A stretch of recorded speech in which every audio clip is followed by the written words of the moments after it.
I hate to be the one to say this, but if you're thinking about investing in the trucking industry and you have zero experience in the game and you're looking to put your life savings somewhere, I'm telling you, it's not in trucking, okay?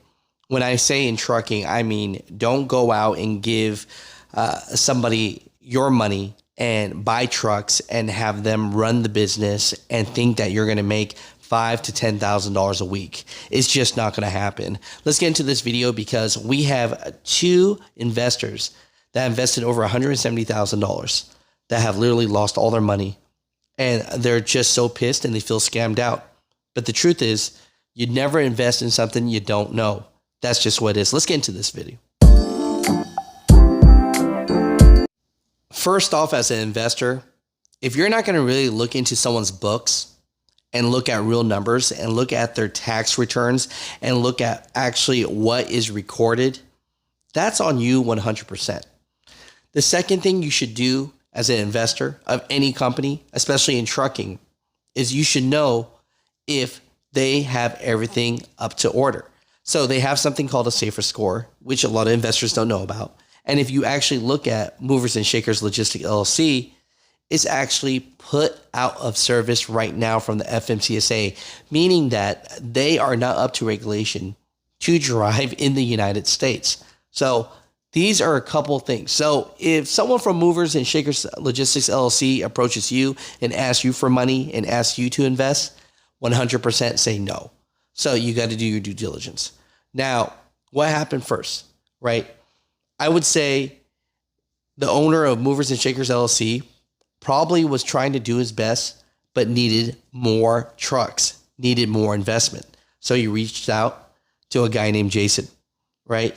Which gave him $130,000. And Au also gave Manjoa money to buy 2 semi-trucks. Initially, $137,000. Jason said they made money with the trucks in the first 3 months, but then the trucks broke down. Jason was told the trucks had a 1-year warranty, but that wasn't true. He was charged thousands of dollars for repairs and storage fees. I'm not paying that, no.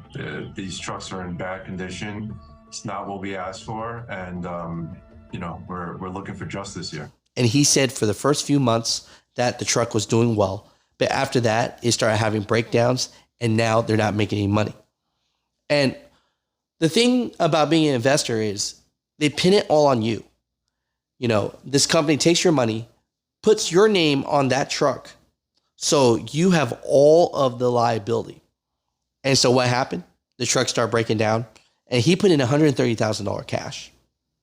But guess what? Now the bills have racked up to over $160,000 because there's repairs that need to be done. And guess whose name on it? Your name is on it. So do not fall for this. A second part of the story. There's poor Gio. The owner takes him to this little yard to see these trucks and says that he's making over $100,000 a week off these trucks. And that if he invests $40,000, his life savings, he would get a return of $5,000 to $10,000 a week. Where in the world will you get a 10,000% return on your money every single week?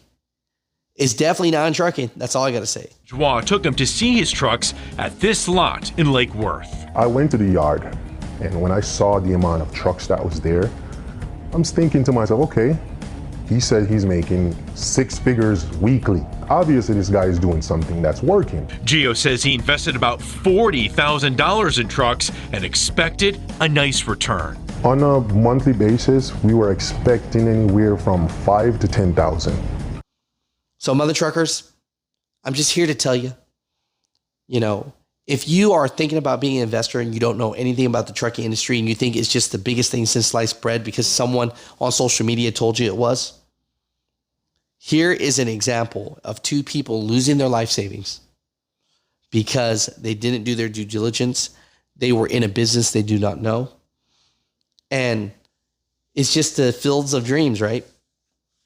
You have to think deep and know that money's not easy to make. And if they're really making that much money, why the heck do they need your money? This is a perfect example of don't invest in things you don't have experience in. Mutha Truckers, comment down below.